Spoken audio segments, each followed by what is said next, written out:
Good morning, Grand Rising, Shalom, Shalom. Greetings to all, and peace be unto you. Thanks again for tuning in to Sister for Sister Story Time with your favorite her historian, Sister ChayaFyah.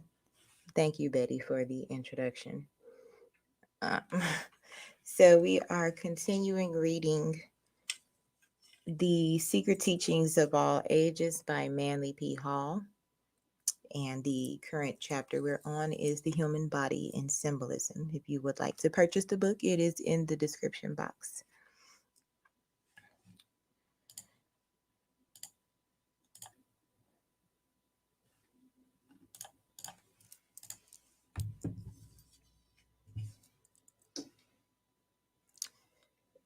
The Human Body in Symbolism. The oldest, the most profound, the most universal of all symbols is the human body.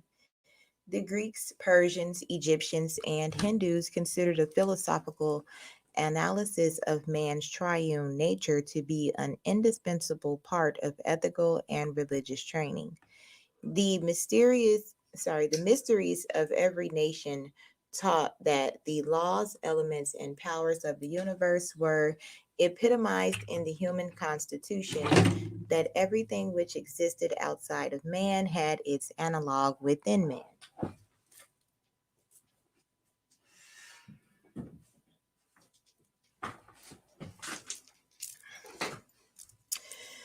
The universe, being immeasurable in its immensity and inconceivable in its profundity, was beyond mortal estimation. Even the gods themselves could comprehend but a part of the inaccessible glory which was their source.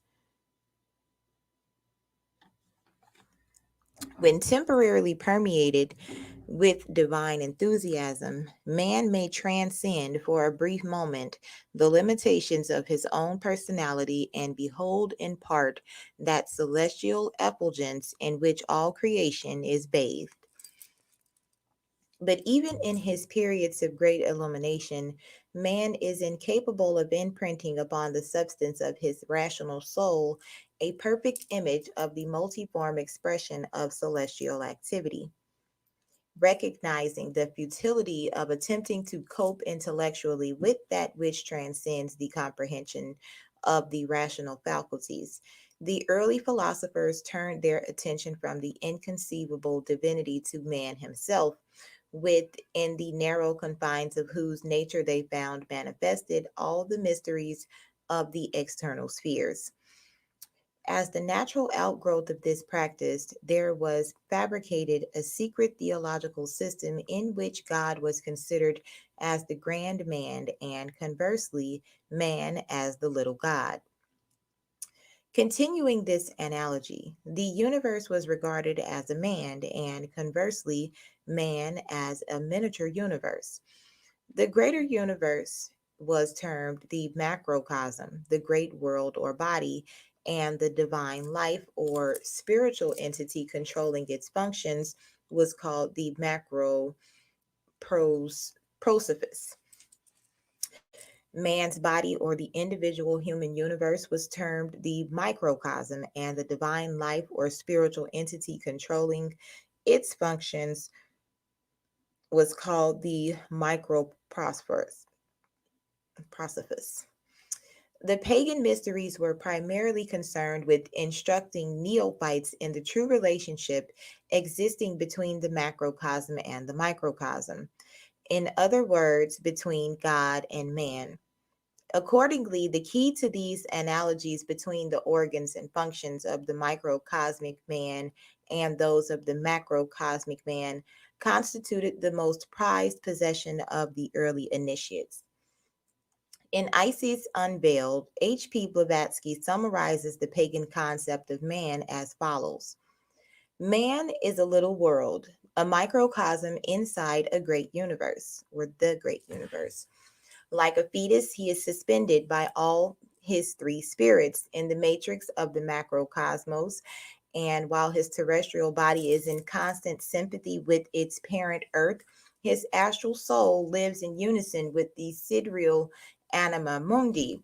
He is in it as it is in him, for the world pervading element fills all space and is space itself, only shoreless and infinite. As to his third spirit, the divine, what is it but an infinitesimal ray, one of the countless radiations proceeding directly from the highest cause, the spiritual light of the world? This is the trinity of organic and inorganic nature, the spiritual and the physical, which are three in one, and of which Proclus says that the first monad is the eternal God, the second eternity, the third the paradigm or pattern of the universe, the three constituting the intelligible triad. Long before the introduction of idolatry into religion, the early priest caused the statue of a man to be placed in the sanctuary of the temple. This human figure symbolized the divine power in all its intricate manifestations. Thus, the priests of antiquity accepted man as their textbook, and through the study of him, learned to understand the greater and more abstruse mysteries of the celestial scheme of which they were a part. It is not improbable that this mysterious figure standing over the primitive altars was made in the nature of mannequin and, like certain emblematic hands in the mystery schools, was covered with either carved or painted hieroglyphs. The statue may have opened, thus showing the relative positions of the organs, bones, muscles, nerves, and other parts. After ages of research, the mannequin became a mass of intricate hieroglyphs and symbolic figures. Every part had its secret meaning. The measurements formed a basic standard by means of which it was possible to measure all parts of cosmos. It was a glorious composite emblem of all the knowledge possessed by the sages and hierophants. Then came the age of idolatry. The mysteries decayed from within. The secrets were lost, and none knew the identity of the mysterious man who stood over the altar. It was remembered only that the figure was a sacred and glorious symbol of the universal power, and it finally came to be looked upon as a god, the one in whose image man was made. Having lost the knowledge of the purpose for which the mannequin was originally constructed, the priests worshipped this effigy until at last their lack of spiritual understanding brought the temple down in ruins about their heads, and the statue crumbled with the civilization that had forgotten its meaning. Proceeding from this assumption of the first theologians that man is actually fashioned in the image of God, the initiated minds of past ages erected the stupendous structure of theology upon the foundation of the human body. The religious world of today is almost totally ignorant of the fact that the science of biology is the fountainhead of its doctrines and tenets. Many of the codes and laws believed by modern divines to have been direct revelations from divinity are in reality the fruitage of ages of patient delving into the intricacies of the human constitution and the infinite wonders revealed by such a study. In nearly all the sacred books of the world can be traced an anatomical analogy. This is most evident in their creation myths.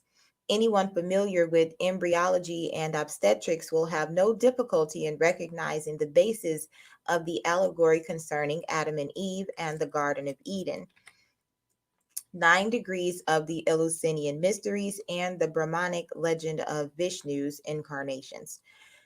The story of the universal egg, the Scandinavian myth of Ginnungagap, the dark cleft in space in which the seed of the world is sown, and the use of the fish as the emblem of the paternal generative power all show the true origin of theological speculation. The philosophers of antiquity realized that man himself was the key to the riddle of life, for he was the living image of the divine plan. And in future ages, humanity also will come to realize more fully the solemn import of those ancient words: the proper study of mankind is man. Both God and man have a twofold constitution. of which the superior part is invisible and the inferior visible. In both, there is also an intermediary sphere, marking the point where these visible and invisible natures meet. As the spiritual nature of God controls his objective universal form, which is actually a crystallized idea, so the spiritual nature of man is the invisible cause and controlling power of his visible material personality. Thus, it is evident that the spirit of man bears the same relationship to his material body that God bears to the objective universe. The mysteries taught that spirit or life was anterior to form, and that what is anterior includes all that is posterior to itself. Spirit being anterior to form, form is therefore included within the realm of spirit. It is also a popular statement or belief that man's spirit is within his body. According to the conclusions of philosophy and theology, however, this belief is erroneous, for spirit first circumscribes an area and then manifests within it. Philosophically speaking, form, being a part of spirit, is within spirit, but spirit is more than the sum of form. As the material nature of man is therefore within the sum of spirit, so the universal nature, including the entire sidereal system, is within the all-pervading essence of God, the universal spirit. According to another concept of the ancient wisdom, all bodies, whether spiritual or material, have three centers, called by the Greeks the upper center, the middle center, and the lower center. An apparent ambiguity will be noted. To diagram or symbolize adequately abstract mental verities is impossible, for the diagrammatic representation of one aspect of metaphysical relationships may be an actual contradiction of some other aspect. While that which is above is generally considered superior in dignity and power, in reality, that which is in the center is superior and anterior to both that which is said to be above and that which is said to be below. Therefore, it must be said that the first, which is considered as being above, is actually in the center, while both of the others, which are said to be either above or below, are actually beneath. This point can be further simplified if the reader will consider above as indicating degree of proximity to source and below as indicating degree of distance from source. Source being posited in the actual center and relative distance being the various points along the radii from the center toward the circumference. In matters pertaining to philosophy and theology, up may be considered as toward the center and down as toward the circumference. Center is spirit, circumference is matter. Therefore, up is toward spirit along an ascending scale of spirituality, down is toward matter along an ascending scale of materiality. The latter concept is partly expressed by the apex of a cone, which, when viewed from above, is seen as a point in the exact center of the circumference formed by the base of the cone. These three universal centers, the one above, the one below, and the link uniting them, represent three suns or three aspects of one sun, centers of effulgence. These also have their analogs in the three grand centers of the human body, which, like the physical universe, is a demiurgic fabrication. The first of these suns, says Thomas Taylor, is analogous to light when viewed subsisting in its fountain, the sun. The second to the light immediately proceeding from the sun, and the third to the splendor communicated to other natures by this light. The Tetragrammaton in the Human Heart, from Boehm's Libri Apologetici. The Tetragrammaton, or four-lettered name of God, is here arranged as a tetrasis within the inverted human heart. Beneath, the name Jehovah is shown transformed into Jehoshua by the interpolation of the radiant Hebrew letter Shin. The drawing as a whole represents the throne of God and his hierarchies within the heart of man. In the first book of his Libri Apologetici, Jacob Boehme thus describes the meaning of the symbol. For we men have one book in common which points to God. Each has it within himself, which is the priceless name of God. Its letters are the flames of his love, which he out of his heart in the priceless name of Jesus has revealed in us. Read these letters in your hearts and spirits, and you have books enough. All the writings of the children of God direct you unto that one book, for therein lie all the treasures of wisdom. This book is Christ in you. Since the superior or spiritual center is in the midst of the other two, its analog in the physical body is the heart, the most spiritual and mysterious organ in the human body. The second center, or the link between the superior and inferior worlds, is elevated to the position of greatest physical dignity, the brain. The third, or lower center, is relegated to the position of least physical dignity but greatest physical importance, the generative system. Thus, the heart is symbolically the source of life, the brain the link by which, through rational intelligence, life and form are united, and the generative system, or infernal creator, the source of that power by which physical organisms are produced. The ideals and aspirations of the individual depend largely upon which of these three centers of power predominates in scope and activity of expression. In the materialist, the lower center is the strongest. In the intellectualist, the higher center. But in the initiate, the middle center, by bathing the two extremes in a flood of spiritual effulgence, controls wholesomely both the mind and the body. As light bears witness of life, which is its source, so the mind bears witness of the spirit, and activity in a still lower plane bears witness of intelligence. Thus, the mind bears witness of the heart, while the generative system in turn bears witness of the mind. Accordingly, the spiritual nature is most commonly symbolized by a heart.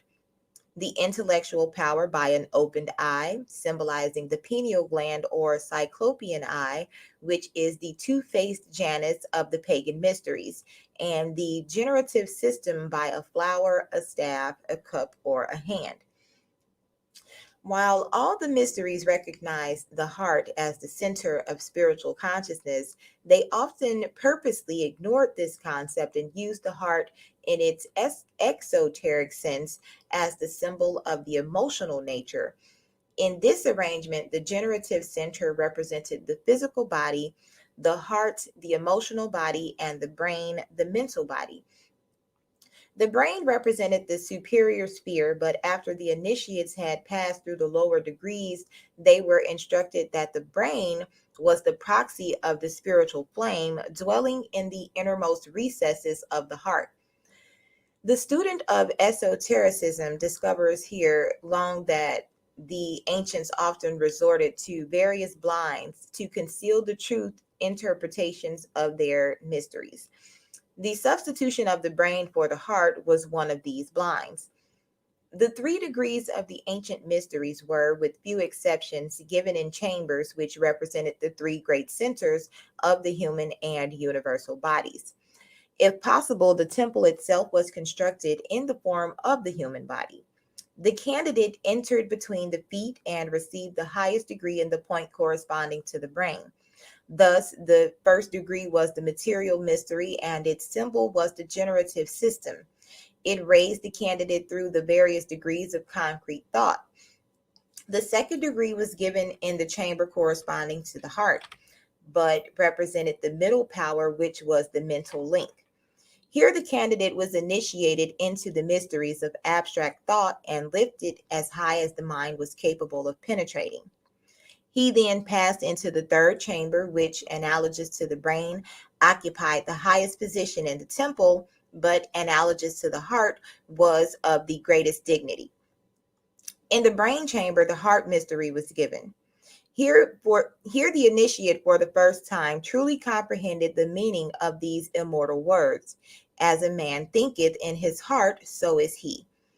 As there are 7 hearts in the brain, so there are 7 brains in the heart. But this is a matter of superphysics, of which little can be said at the present time. Proclus writes on this subject in the first book of On the Theology of Plato. Indeed, Socrates in the first Alcibiades brightly observes that the soul entering into herself will behold all other things, and deity itself. For verging to her own union and to the center of all life, laying aside multitude and the variety of the all manifold powers which she contains, she ascends to the highest watchtower offerings. And as in the most holy of the mysteries, they say that the mystics at first meet with the multiform and many-shaped genera which are hurled forth before the gods, but on entering the temple, unmoved and guarded by the mystic rites, they genuinely receive in their bosom or heart divine illumination, and divested of their garments, as they would say, participate of a divine nature. The same mode, as it appears to me, takes place in the speculation of wholes. For the soul, when looking at things posterior to herself, beholds the shadows and images of beings, but when she converts herself to herself, she evolves her own essence and the reasons which she contains. And at first, indeed, she only, as it were, beholds herself. But when she penetrates more profoundly into the knowledge of herself, she finds in herself both intellect and the orders of beings. When, however, she proceeds into her interior recesses and into the adytum, as it were, of the soul, she perceives with her eye closed, without the aid of the lower mind, the genus of the gods and the unities of beings. For all things are in us physically, and through this we are naturally capable of knowing all things by exiting the powers and the images of wholes which we contain, exciting the powers. The initiates of old warned their disciples that an image is not a reality, but merely the objectification of a subjective idea. The image of the gods were nor designed to be objects of worship, but were to be regarded merely as emblems or reminders of invisible powers and principles.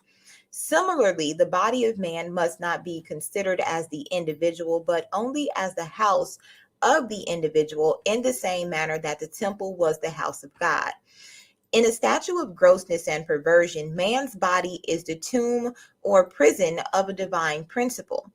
In a state of unfoldment and regeneration, it is the house or sanctuary of the deity by whose creative powers it was fashioned.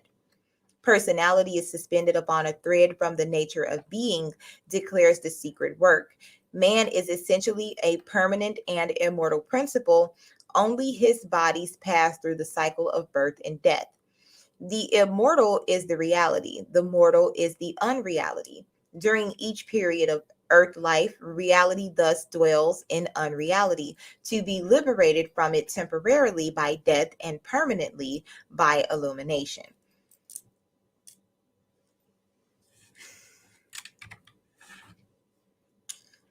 Hand decorated with effigies of Jesus Christ, the Virgin Mary, and the 12 apostles. From an old print, courtesy of Carl Oscar Borg. Upon the 12 phalanges of the fingers appear the likenesses of the apostles, each bearing its own appropriate symbol. In the case of those who suffered martyrdom, the symbol signifies the instrument of death. Thus, the symbol of St. Andrew is a cross, of St. Thomas, a javelin or a builder square, of St. James, the less, a club, of St. Philip, a cross, of St. Bartholomew, a large knife or scimitar, of St. Matthew, a sword or spear, sometimes a purse, of St. Simon, a club or saw, of St. Matthias, an axe, and of St. Judas, a halberd.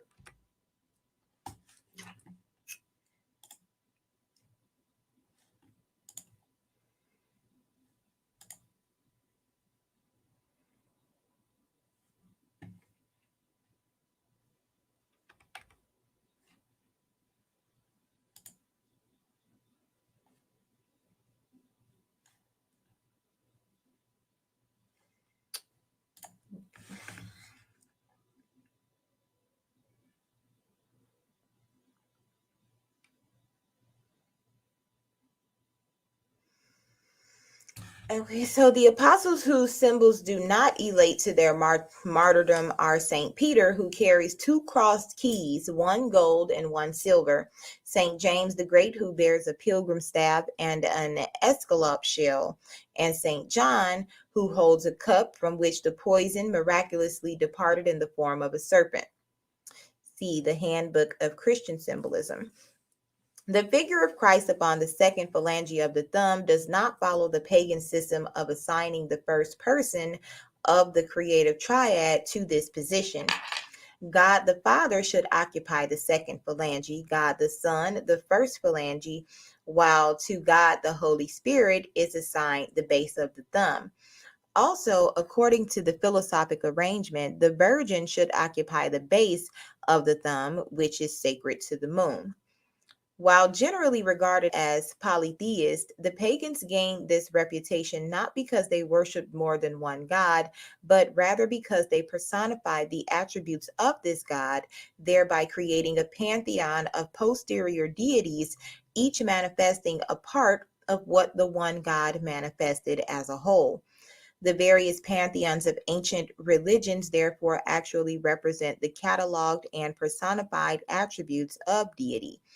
In this respect, they correspond to the hierarchies of the Hebrew Kabbalist. All the gods and goddesses of antiquity consequently have their analogies in the human body, as have also the elements, planets, and constellations, which were assigned as proper vehicles for these celestials. 4 body centers are assigned to the elements, the 7 vital organs to the planets, the 12 principal parts and members to the zodiac, the invisible parts of man's divine nature to various supermundane deities, while the hidden God was declared to manifest through the marrow in the bones. It is difficult for many to realize that they are actual universes, that their physical bodies are of visible nature through the structure of which countless waves of evolving life are unfolding their latent potentialities.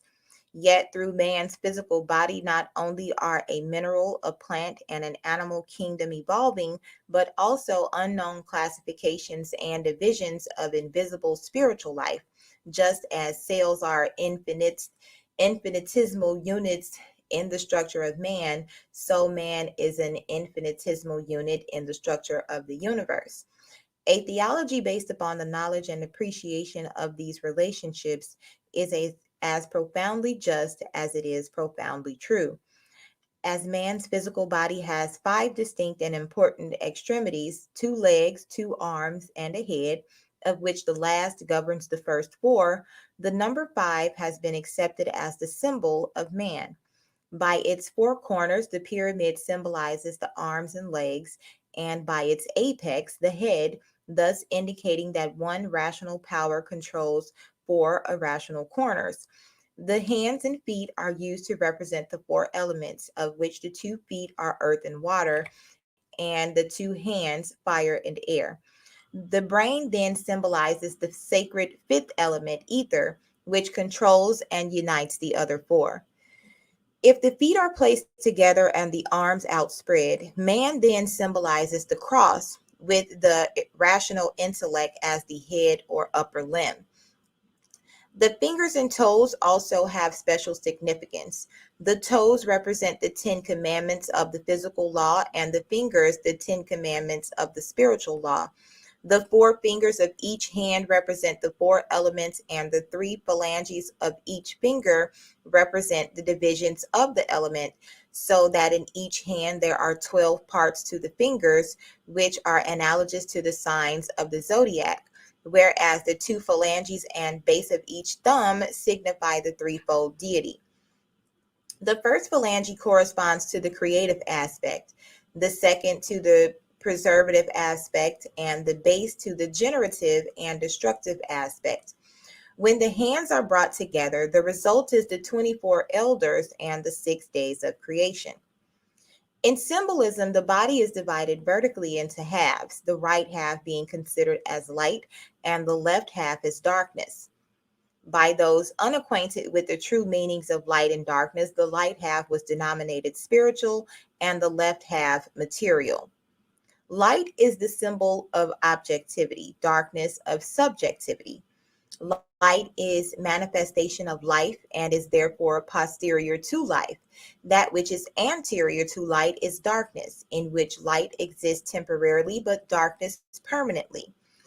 As life precedes light, its only symbol is darkness, and darkness is considered as the veil which must eternally conceal the true nature of abstract and undifferentiated being. In ancient times, men fought with their right arms and defended the vital centers with their left arms, on which was carried the protecting shield. The right half of the body was regarded, therefore, as offensive and the left half defensive. For this reason, also, the right side of the body was considered masculine and the left side feminine. Several authorities are of the opinion that the present prevalent right-handedness of the race is the outgrowth of the custom of holding the left hand in restraint for defensive purposes. Furthermore, as the source of being is in the primal darkness which preceded light, so the spiritual nature of man is in the dark part of his being, for the heart is on the left side.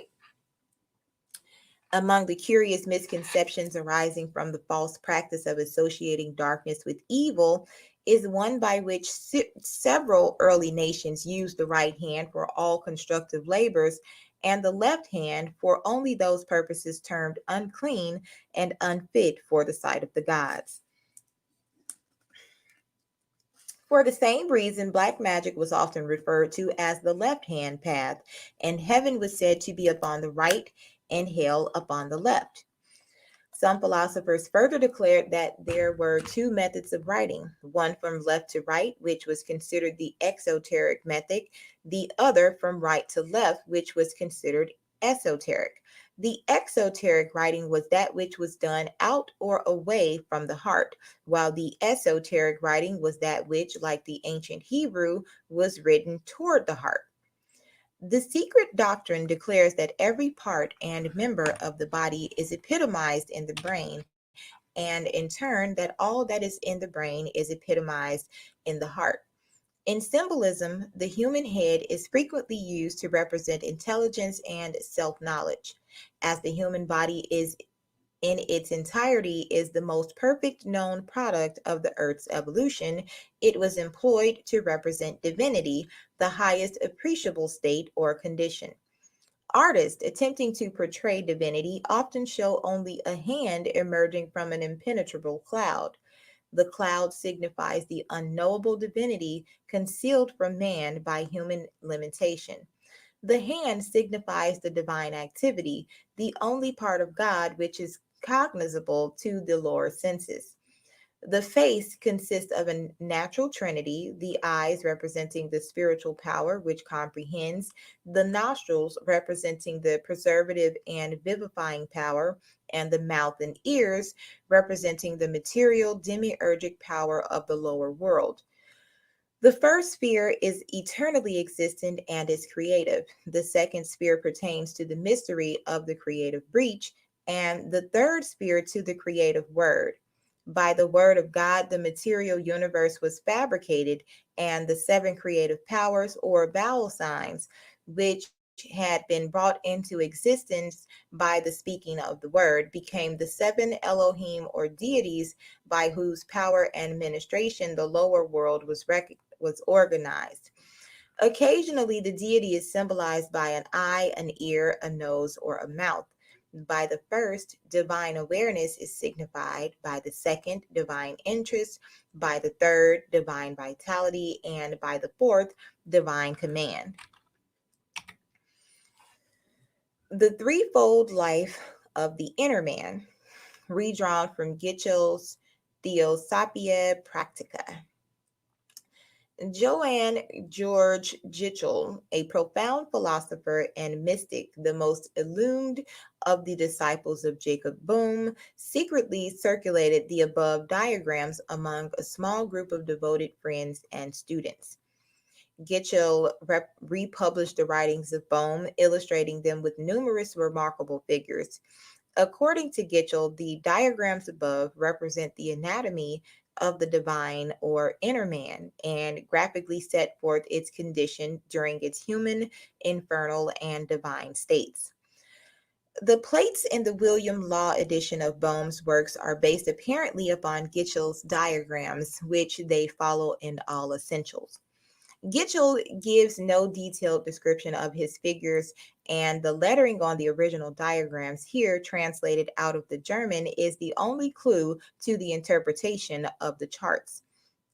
The two end figures represent the obverse and reverse of the same diagram and are termed Table 3. They are designed to show the condition of the whole man as to all his three essential parts, spirit, soul, and body, in his regenerated state. The third figure from the left is called the second table and sets forth the condition of man in his old, lapsed, and corrupted state without any respect to or consideration of his renewing by regeneration. The third figure, however, does not correspond with the first table of William Law. The first table presumably represents the condition of humanity before the fall, but the Gitchell plate pertains to the third or regenerated state of mankind. William Law thus describes the purpose of the diagrams and the symbols upon them. These three tables are designed to represent man in his different threefold state.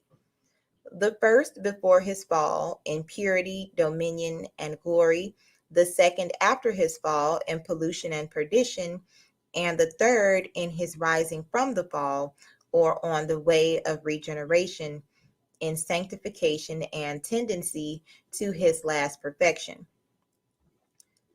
The student of Orientalism is immediately recognized in the symbols upon the figures, the Hindu chakras, or centers of spiritual force, the various motions and aspects of which reveal the condition of the disciple's internal divine nature. The ancients did not believe that spirituality made men either righteous or rational, but rather that righteousness and rationality made men spiritual. The mysteries taught that spiritual illumination was attained only by bringing the lower nature up to a certain standard or efficiency and purity. The mysteries were therefore established for the purpose of unfolding the nature of man according to certain fixed rules, which, when faithfully followed, elevated the human consciousness to a point where it was capable of cognizing its own constitution and the true purpose of existence. This knowledge of how man's manifold constitution could be most quickly and most completely regenerated to the point of spiritual illumination constituted the secret or esoteric doctrine of antiquity. Certain apparently physical organs and centers are in reality the veils or sheaths of spiritual centers. What these were and how they could be unfolded was never revealed to the unregenerate, for the philosophers realized that once he understands the complete working of any system, a man may accomplish a prescribed end without being qualified to manipulate and control the effects which he has produced. For this reason, long periods of probation were imposed so that the knowledge of how to become as the gods might remain the sole possession of the worthy. Lest that knowledge be lost, however, it was concealed in allegories and myths, which were meaningless to the profane, but self-evident to those acquainted with that theory of personal redemption, which was the foundation of philosophical theology. Christianity itself may be cited as an example. The entire New Testament is, in fact, an ingeniously concealed exposition of the secret processes of human regeneration. The characters, so long considered as historical men and women, are really the personification of certain processes which take place in the human body when man begins the task of consciously liberating himself from the bondage of ignorance and death. The garments and ornamentations supposedly worn by the gods are also keys, for in the mysteries, clothing was considered as synonymous with form. The degree of spirituality or materiality of the organisms was signified by the quality, beauty, and value of the garments worn. Man's physical body was looked upon as the robe of his spiritual nature. Consequently, the more developed were his super substantial powers, the more glorious his apparel. Of course, clothing was originally worn for ornamentation rather than protection, and such practice still prevails among many primitive people. The mysteries caught that man's only lasting adornments were his virtues and worthy characteristics, that he was clothed in his own accomplishments and adorned by his attainments. Thus, the white robe was symbolic of purity, the red robe of sacrifice and love, and the blue robe of altruism and integrity. Since the body was said to be the robe of the spirit, mental or moral deformities were depicted as deformities of the body. Considering man's body as the measuring rule of the universe, the philosophers declared that all things resemble in constitution, if not in form, the human body. The Greeks, for example, declared Delphi to be the navel of the earth, for the physical planet was looked upon as a gigantic human being twisted into the form of the ball. In contradistinction to the belief of Christendom that the earth is an inanimate thing, the pagans considered not only the earth, but also all the sidereal bodies as individual creatures possessing individual intelligences.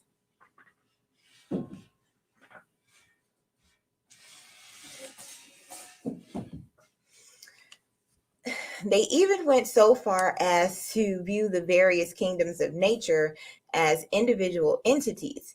The animal kingdom, for example, was looked upon as one being, a composite of all the creatures composing that kingdom. This prototypic beast was a mosaic embodiment of all animal propensities, and within its nature, the entire animal world existed as the human species exists within the constitution of the prototypic atom. The divine tree in man, reverse. From Law's Figures of Jacob Boehme. Just as the diagram representing the front view of man illustrates his divine principles in their regenerated state, so the back view of the same figure sets forth the inferior or night condition of the sun. From the sphere of the astral mind, a line ascends through the sphere of reason into that of the senses. The sphere of the astral mind and of the senses are filled with stars to signify the nocturnal condition of their natures. In the sphere of reason, the superior and the inferior are reconciled. Reason in the mortal man corresponding to illumined understanding in the spiritual man. The divine tree in man, Obverse. A tree with its roots in the heart rises from the mirror of the deity through the sphere of the understanding to branch forth in the sphere of the senses. The roots and trunk of this tree represent the divine nature of man and may be called his spirituality. The branches of the tree are the separate parts of the divine constitution and may be linked to the individuality, and the leaves, because of their ephemeral nature, correspond to the personality, which partakes of none of the permeance of its divine source. In the same manner, races, nations, tribes, religions, states, communities, and cities were viewed as composite entities, each made up of varying numbers of individual units. Every community has an individuality, which is the sum of the individual attitudes of its inhabitants. Every religion is an individual whose body is made up of a hierarchy and a vast host of individual worshipers. The organization of any religion represents its physical body and its individual members, the cell life making up this organism. Accordingly, religions, races, and communities, like individuals, pass through Shakespeare's 7 ages. For the life of man is a standard by which the perpetuity of all things is estimated. According to the secret doctrine, man, through the gradual refinement of his vehicles and the ever-increasing sensitiveness resulting from that refinement, is gradually overcoming the limitations of matter and is disentangling himself from his mortal coil. When humanity has completed its physical evolution, the empty shell of materiality left behind will be used by other life waves as stepping stones to their own liberation. The trend of man's evolutionary growth is ever toward his own essential selfhood. At the point of deepest materialism, therefore, man is at the greatest distance from himself. According to the mystery teachings, not all the spiritual nature of man incarnates in matter. The spirit of man is diagrammatically shown as an equilateral triangle with one point downward. This lower point, which is 1/3 of the spiritual nature, but in comparison to the dignity of the other two, is much less than a third, descends into the illusion of material existence for a brief space of time. That which never clothes itself in the sheath of matter is the hermetic anthropos, the overman, analogous to the Cyclops or guardian demon of the Greeks, the angel of Jacob Boehme, and the oversoul of Emerson, that unity which oversoul within which every man's particular being is contained and made one with all other. At birth, only a third part of the divine nature of man temporarily dissociates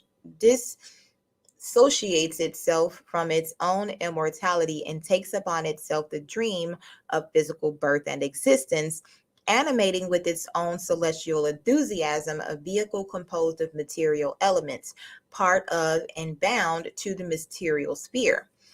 At death, this incarnated part awakens from the dream of physical existence and reunites itself once more with its eternal condition.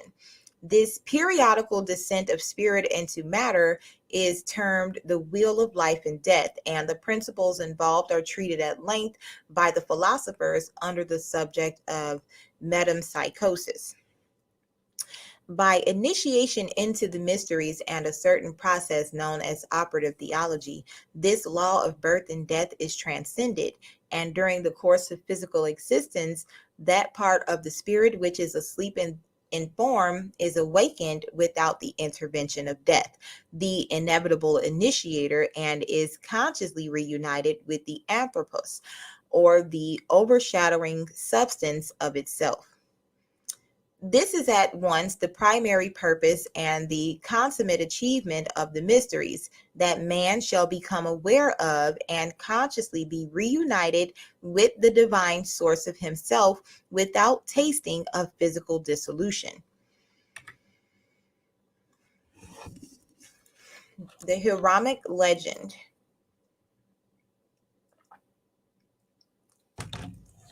When Solomon, the beloved of God, builder of the everlasting house, and grand master of the Lodge of Jerusalem, ascended the throne of his father David, he consecrated his life to the erection of a temple to God and a palace for the kings of Israel. David's faithful friend Hiram, king of Tyre, hearing that a son of David sat upon the throne of Israel, sent messages of congratulation and offers of assistance to the new ruler. In his History of the Jews, Josephus mentions that copies of the letters passing between the two kings were then to be seen both at Jerusalem and at Tyre. Despite Hiram's lack of appreciation for the 20 cities of Galilee, which Solomon presented to him upon the completion of the temple, the two monarchs remained the best of friends. Both were famous for their wit and wisdom, and when they exchanged letters, each devised puzzling questions to test the mental ingenuity of the other. Solomon made an agreement with Hiram of Tyre, promising vast amounts of barley, wheat, corn, wine, and oil as wages for the masons and carpenters from Tyre who were to assist the Jews in the erection of the temple. Hiram also supplied cedars and other fine trees, which were made into rafts and floated down the sea to Joppa, whence they were taken inland by Solomon's workmen to the temple site. Because of his great love for Solomon, Hiram of Tyre sent also the grand master of the Dionysiac architects, Shirem of Beef, a widow's son who had no equal among the craftsmen of the earth. Hiram is described as being a Tyrian by birth, but of Israelitish descent, and a second Bezaleel, honored by his king with the title of father. The Freemason's pocket companion describes Shirem as the most cunning, skillful, and curious workman that ever lived, whose abilities were not confined to building alone, but extended to all kinds of work, whether in gold, silver, brass, or iron, whether in linen, tapestry, or embroidery, whether considered as an architect, statuary, founder, or designer, separately or together, he equally excelled. From his designs and under his direction, all the rich and splendid furniture of the temple and its several appendages were begun, carried on, and finished. Solomon appointed him in his absence to fill the chair as deputy grand master, and in his presence senior grand warden, master of work, and general overseer of all artists, as well those whom David had formerly procured from Tyre and Sidon, as those Hiram should now send.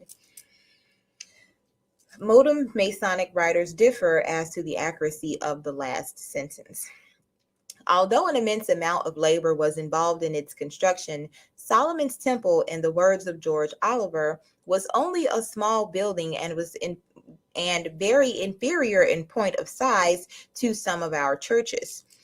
The number of buildings contiguous to and the vast treasure of gold and precious stones used in its construction concentrated a great amount of wealth within the temple area.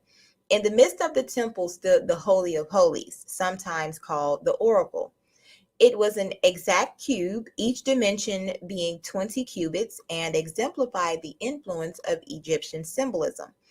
The buildings of the temple group were ornamented with 1,453 columns of Parian marble, magnificently sculpted, and 2,906 pilasters decorated with capitals. There was a broad porch facing the east, and the sanctum sanctorum was upon the west. According to tradition, the various buildings and courtyards could hold in all 300,000 persons. Both the sanctuary and the Holy of Holies were entirely lined with solid gold plates encrusted with jewels. King Solomon began the building of the temple in the 4th year of his reign on what would be, according to modern calculation, the 21st day of April, and finished it in the 11th year of his reign on the 23rd day of October. The temple was begun in the 480th year after the children of Israel had passed the Red Sea. Part of the labor of construction included the building of an artificial foundation on the brow of Mount Moriah.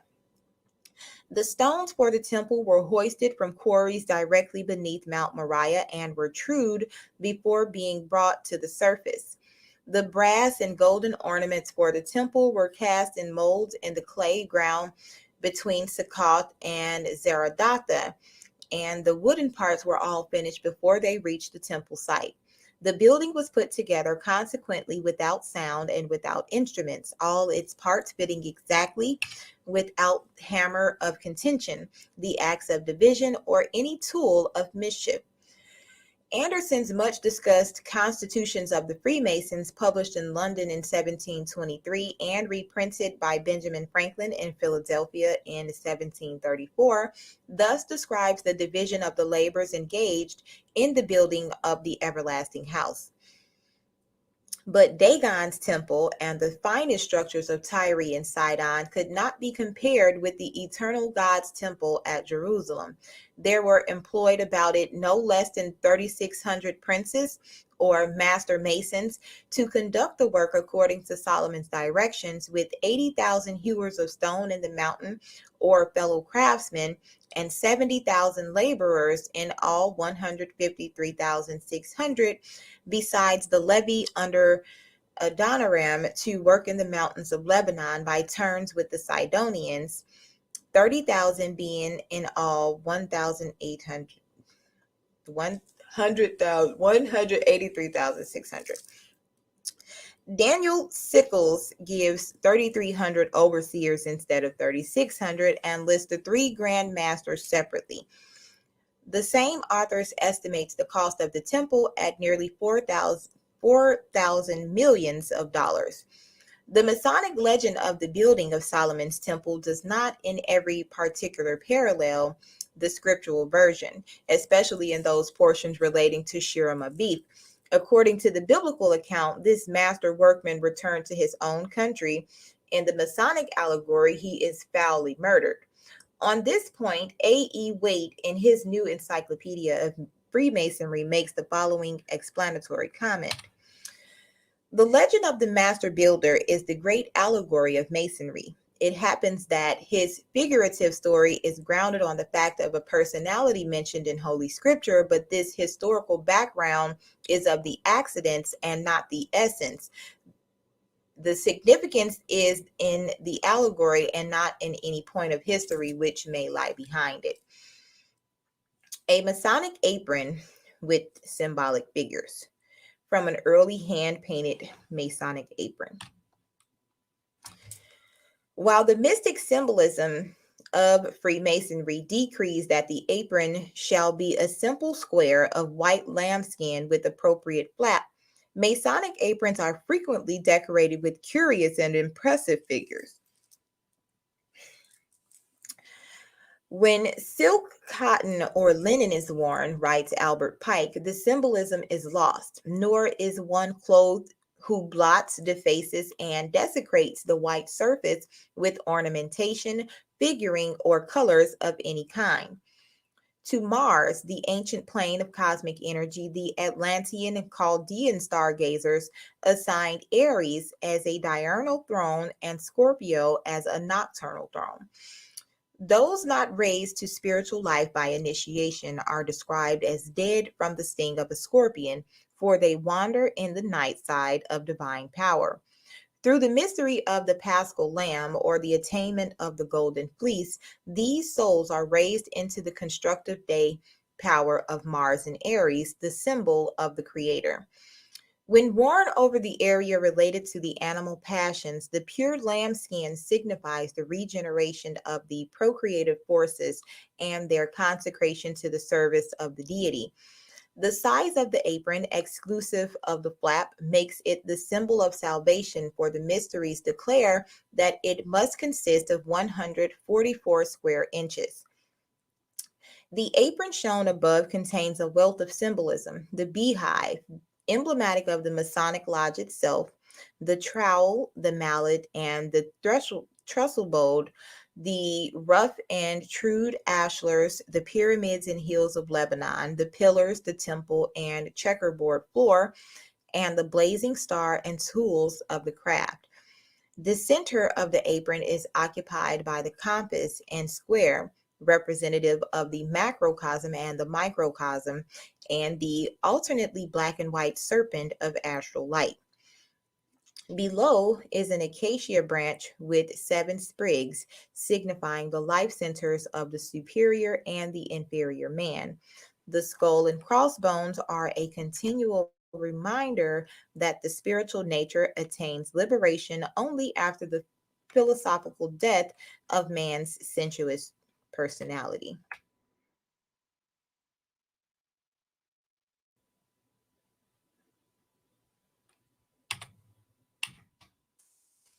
Shirem, as master of the builders, divided his workmen into 3 groups, which were termed entered apprentices, fellow craftsmen, and master masons.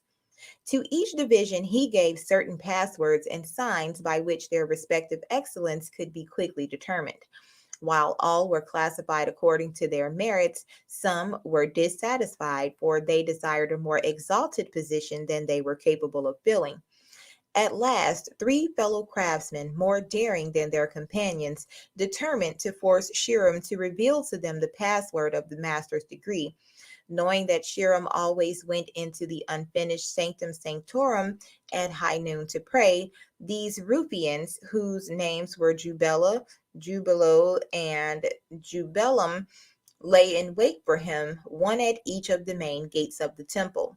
Shuram, about to leave the temple by the south gate, was suddenly confronted by Jubela armed with a 24-inch gauge. Upon Shuram's refusal to reveal the master's word, the ruffian struck him on the throat with the rule, and the wounded master then hastened to the west gate, where Jubelo, armed with a square, awaited him and made a similar demand. Again, Shuram was silent, and the second assassin struck him on the breast with the square. Shuram thereupon staggered to the east gate, only to be met there by Jubelum, armed with a maul. When Shuram refused him the master's word, Jubelum struck the master between the eyes with the mallet, and Shuram fell dead. The body of Shuram was buried by the murderers over the brow of Mount Moriah, and a sprig of acacia placed upon the grave. The murderers then sought to escape punishment for their crime by embarking for Ethiopia, but the port was closed. All three were finally captured, and after admitting their guilt, were duly executed. Parties of three were then sent out by King Solomon, and one of these groups discovered the newly made grave marked by the evergreen sprig. After the entered apprentices and the fellow craftsmen had failed to resurrect their master from the dead, he was finally raised by the master mason with the strong grip of a lion's paw. To the initiated builder, the name Shuram Abif signifies my father, the universal spirit, one in essence, three in aspect. Thus, the murdered master is a type of the cosmic martyr, the crucified spirit of good, the dying God, whose mystery is celebrated throughout the world. Among the manuscripts of Dr. Sigismund Bastrom, the initiated Rosicrucian, appears the following extract from von Welling concerning the true philosophic nature of the Masonic Shuram. The original word Shuram is a radical word consisting of three consonants, Shet, Resh, and Mem. Shet signifies Shama, the sun's light, the universal, invisible, cold fire of nature, attracted by the sun, manifested into light, and sent down to us and to every planetary body belonging to the solar system. 2. Resh signifies Ruach, spirit, air, wind, as being the vehicle which conveys and collects the light into numberless foci or foci, wherein the solar rays of light are agitated by a circular motion and manifested in heat and burning fire. 3. Mem signifies majim or water, humidity, but rather the mother of water, radical humidity, or a particular kind of condensed air. These three constitute the universal agent of fire of nature in one word, Shuram, not Hiram. Albert Pike mentions several forms of the name Shuram, Kiram, Kerm, and Kur-Om, the latter ending in the sacred Hindu monosyllable Om, which may also be extracted from the names of the three murderers. Pike further relates the three ruffians to a triad of stars in the constellation of Libra, and also calls attention to the fact that the Chaldean god Baal, metamorphosed into a demon by the Jews, appears in the name of each of the murderers, Jubela, Jubelo, and Jubilum. To interpret the Hiramic legend requires familiarity with both the Pythagorean and Kabbalistic systems of numbers and letters, and also the philosophic and astronomic cycles of the Egyptians, Chaldeans, and Brahmins. For example, consider the number 33. The first temple of Solomon stood for 33 years in its pristine splendor. At the end of that time, it was pillaged by the Egyptian king Shishak, and finally, 588 BC, it was completely destroyed by Nebuchadnezzar, and the people of Jerusalem were led into captivity to Babylon. Also, King David ruled for 33 years in Jerusalem. The Masonic Order is divided into 33 symbolic degrees. There are 33 segments in the human spinal column, and Jesus was crucified in the 33rd year of his life. The efforts made to discover the origin of the Hiramic legend show that while the legend in its present form is comparatively modern, Its underlying principles run back to remotest antiquity. It is generally admitted to modern Masonic scholars that the story of the martyred Shiram is based upon the Egyptian rites of Osiris, whose death and resurrection figuratively portrayed the spiritual death of man and his regeneration through initiation into the mysteries. Shiram is also identified with Hermes through the inscription of the Emerald Table. From these associations, it is evident that Shiram is to be considered as a prototype of humanity.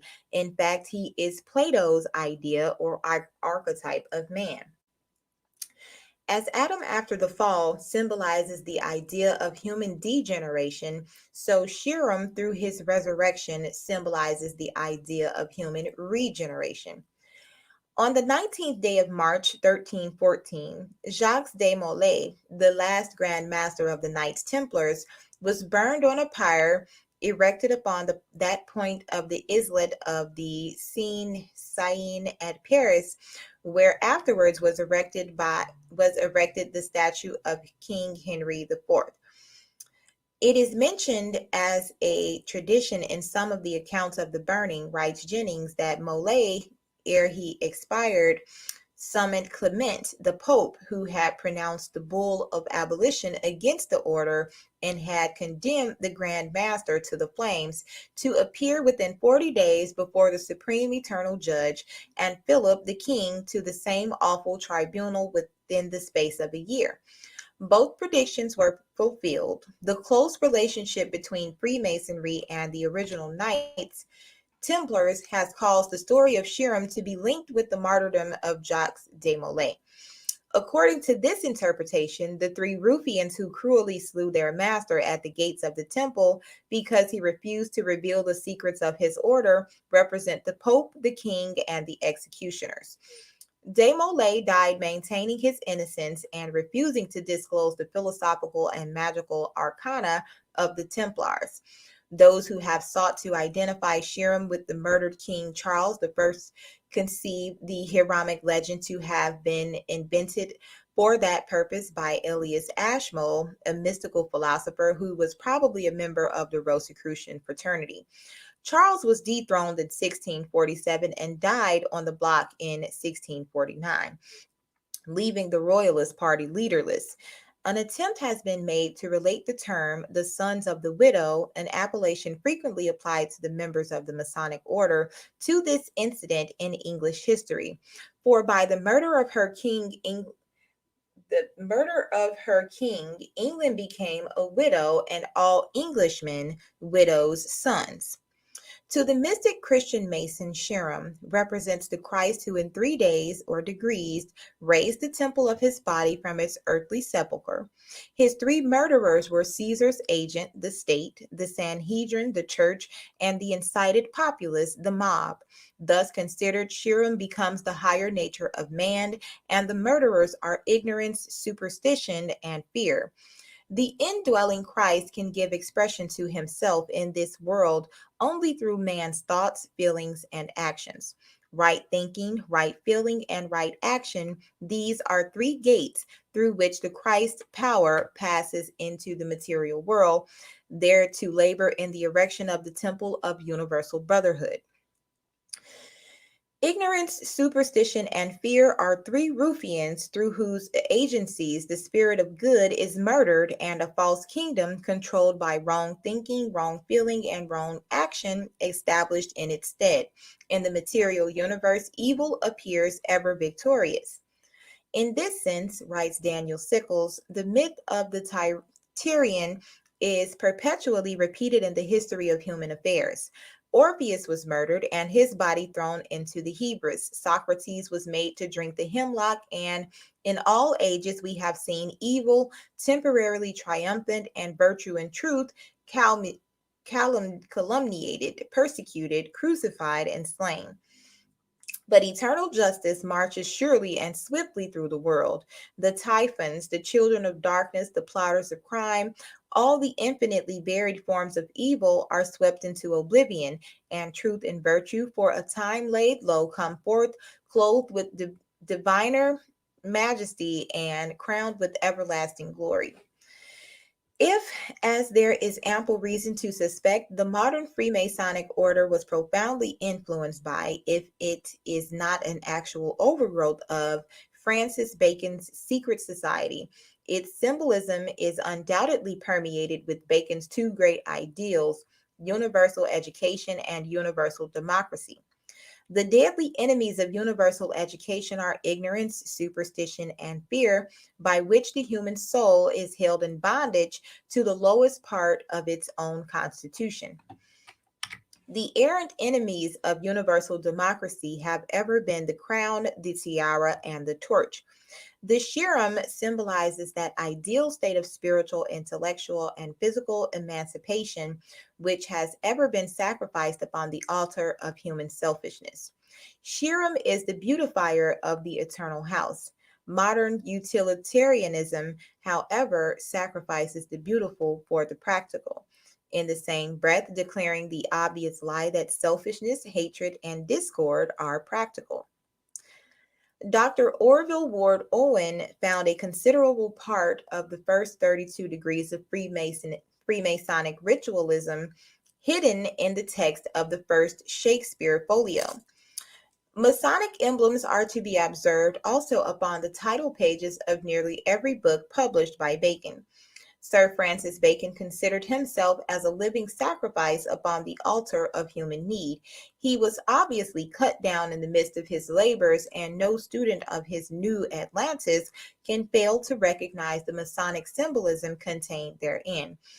According to the observations of Joseph Fort Newton, the Temple of Solomon described by Bacon in that utopian romance was not a house at all, but the name of an ideal state. It is not true that the Temple of Freemasonry is also emblematic of a condition of society. While, as before stated, the principles of the Hiramic legend are of the greatest antiquity, it is not impossible that its present form may be based upon incidents in the life of Lord Bacon, who passed through the philosophic death and was raised in Germany. The emblematic hand of the mysteries, from Montfaucon's Antiquities. A hand covered with numerous symbols was extended to the neophytes when they entered into the Temple of Wisdom. An understanding of the embossed upon the surface of the hand brought with it divine power and regeneration. Therefore, by means of these symbolic hands, the candidate was said to be raised from the dead. In an old manuscript appears the statement that the Freemasonic order was formed by alchemists and hermetic philosophers who had banded themselves together to protect their secrets against the infamous methods used by avaricious persons to wring from them the secret of gold making. The fact that the Hiramic legend contains an alchemical formula gives credence to this story.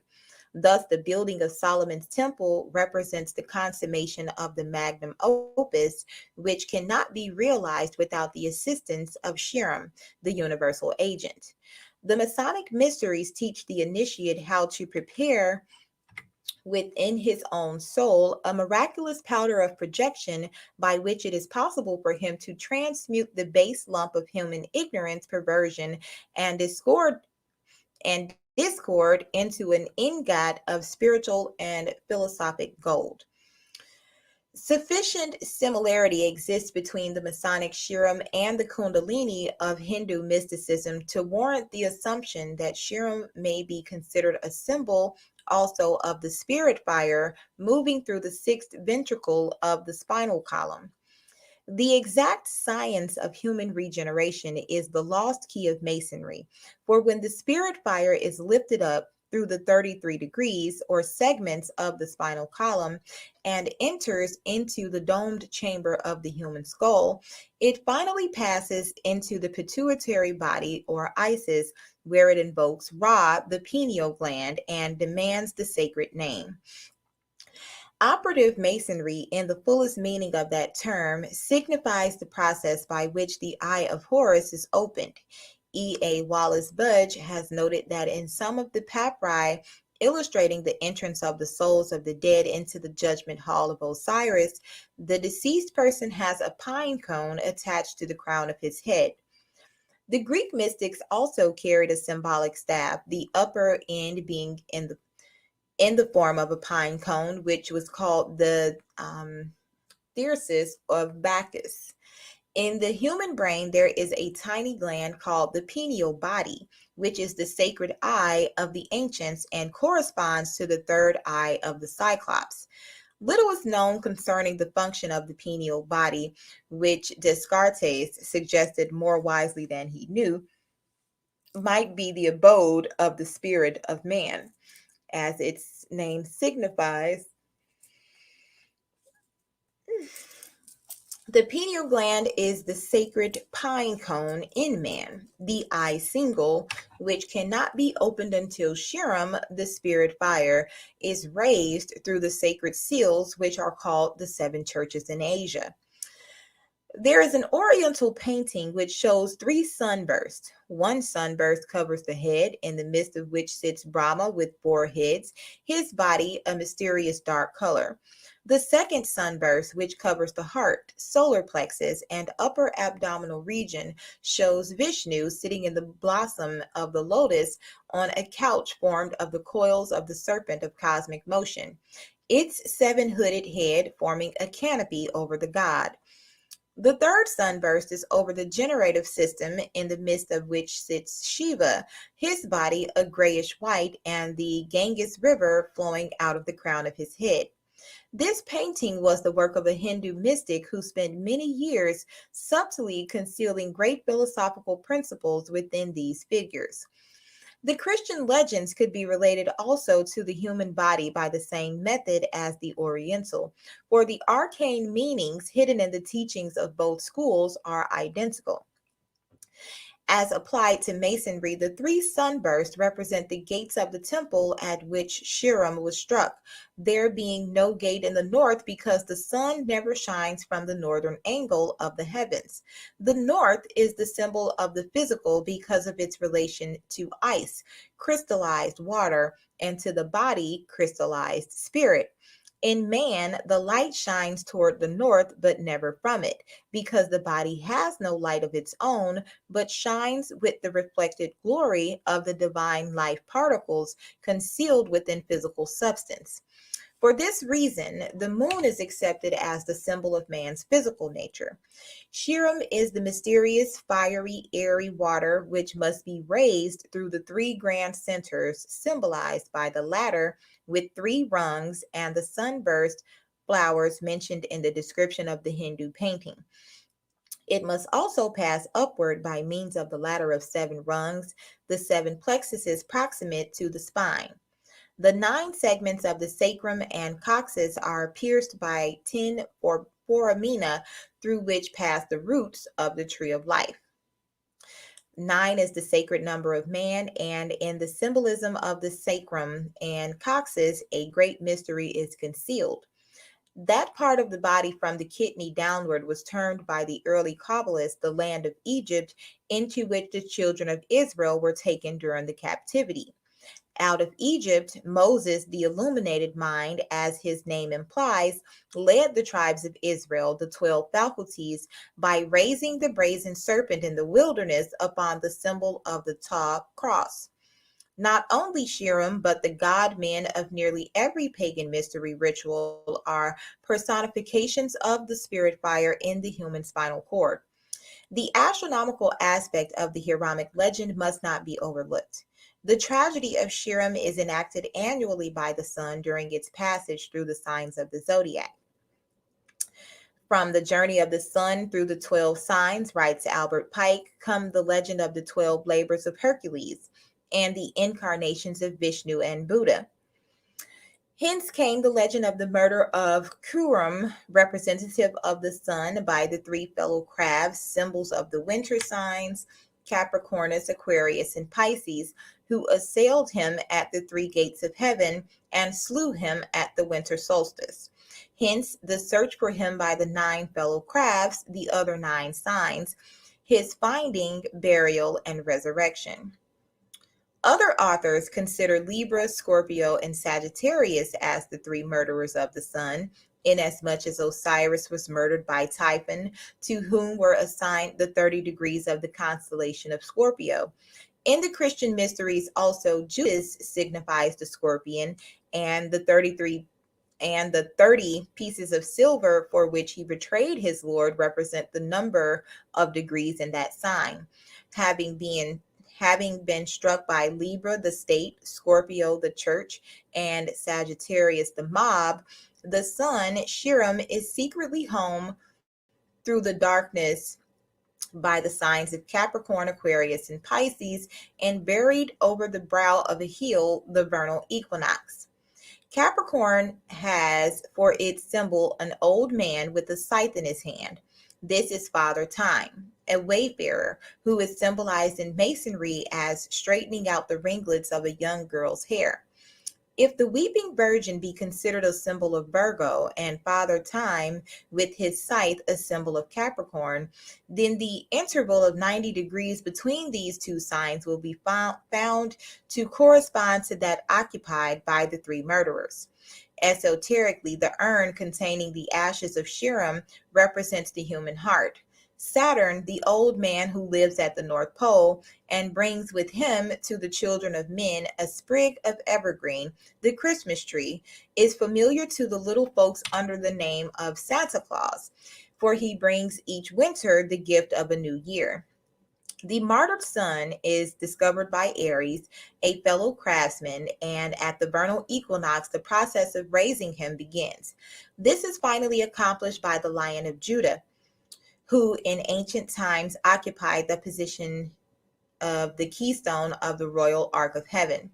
The precession of the equinoxes causes various signs to play the role of the murderers of the sun during the different ages of the world, but the principle involved remains unchanged. Such is the cosmic story of Shiram, the universal benefactor, the fiery architect of the divine house, who carries with him to the grave that lost word which, when spoken, raises all life to power and glory.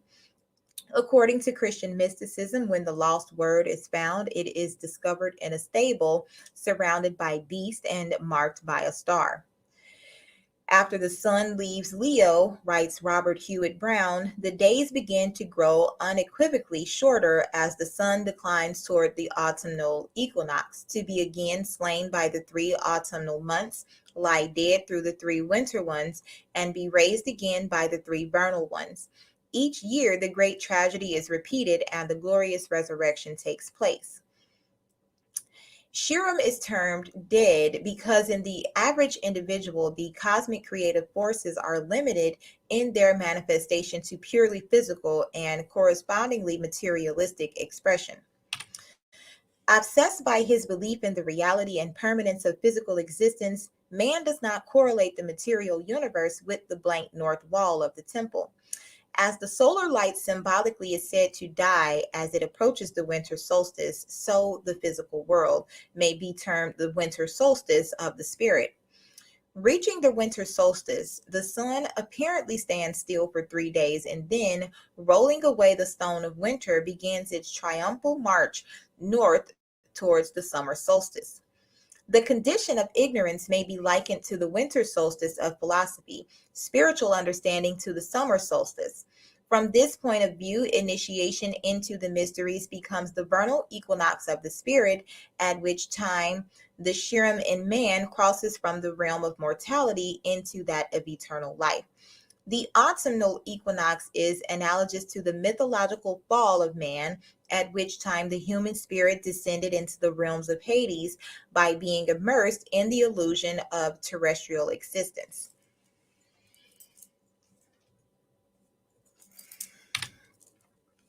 Diana of Ephesus. Crowned with a triple tower-like tiara, and her form adorned with symbolic creatures representative of her spiritual powers, Diana stood for the source of that imperishable doctrine which, flowing from the bosom of the great Multimamia, is the spiritual food of those aspiring men and women who have consecrated their lives to the contemplation of reality. As the physical body of man receives its nutriment from the great earth mother, so the spiritual nature of man is fed from the never failing fountains of truth pouring outward from the invisible worlds.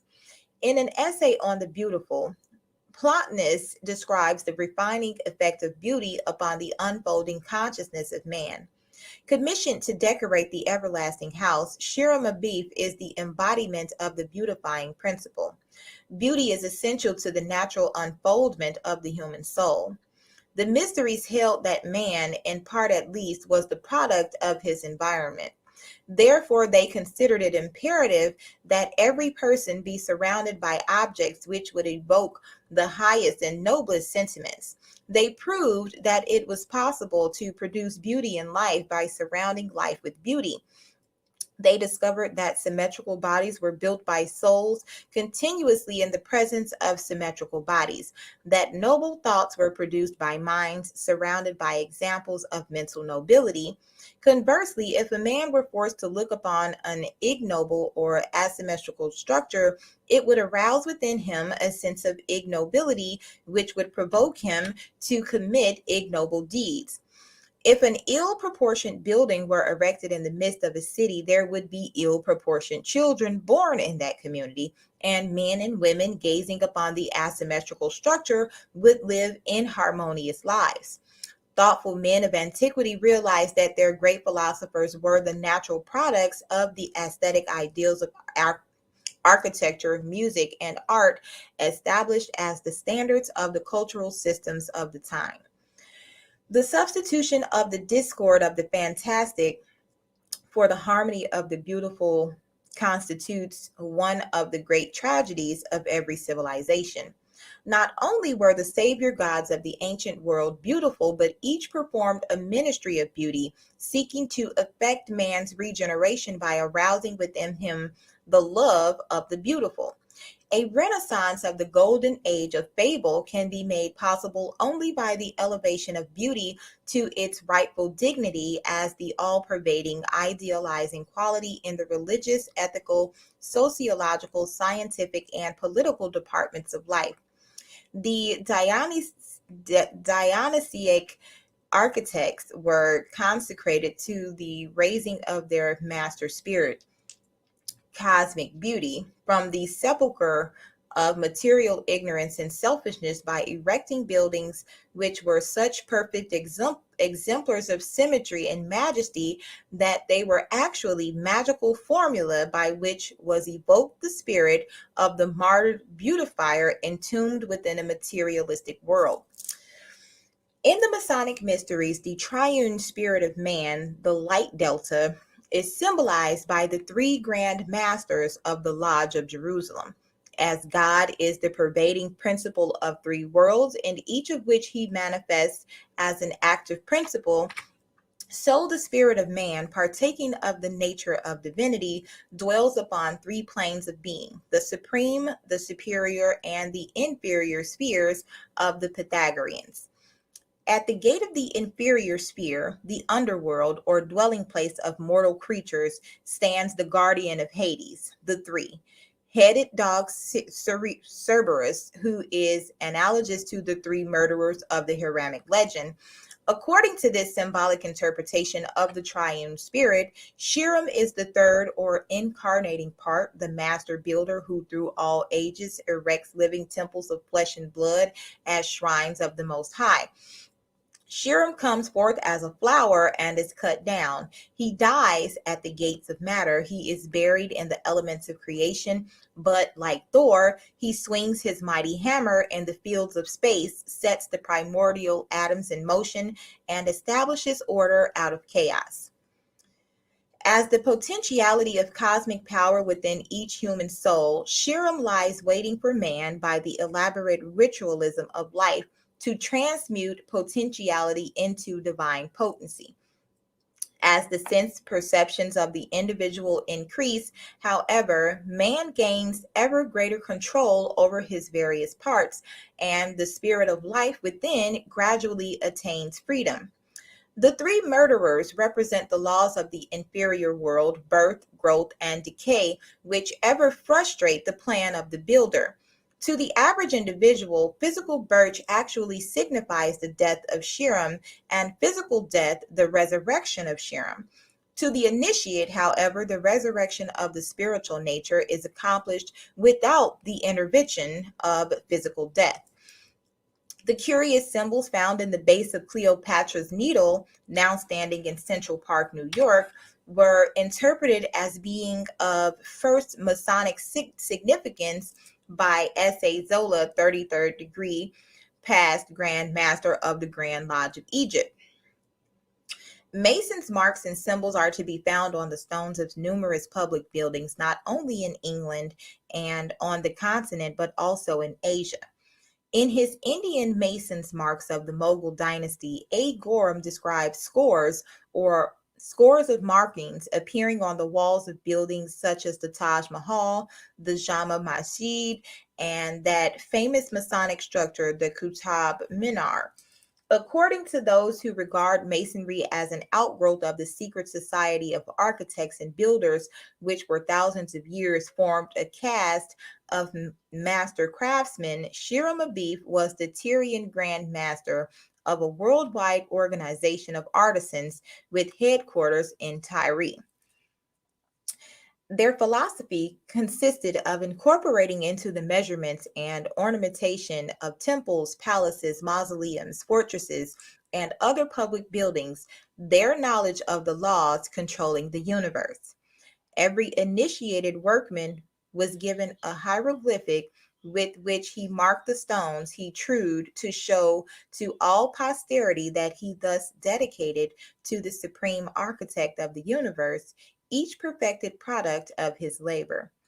Concerning Mason's marks, Robert Frake Gould writes, "It is very remarkable that these marks are to be found in all countries, in the chambers of the Great Pyramid of Giza, on the underground walls of Jerusalem, in Herculaneum and Pompeii, on Roman walls and Grecian temples, in Hindustan, Mexico, Peru, Asia Minor, as well as on the great ruins of England, France, Germany, Scotland, Italy, Portugal, and Spain."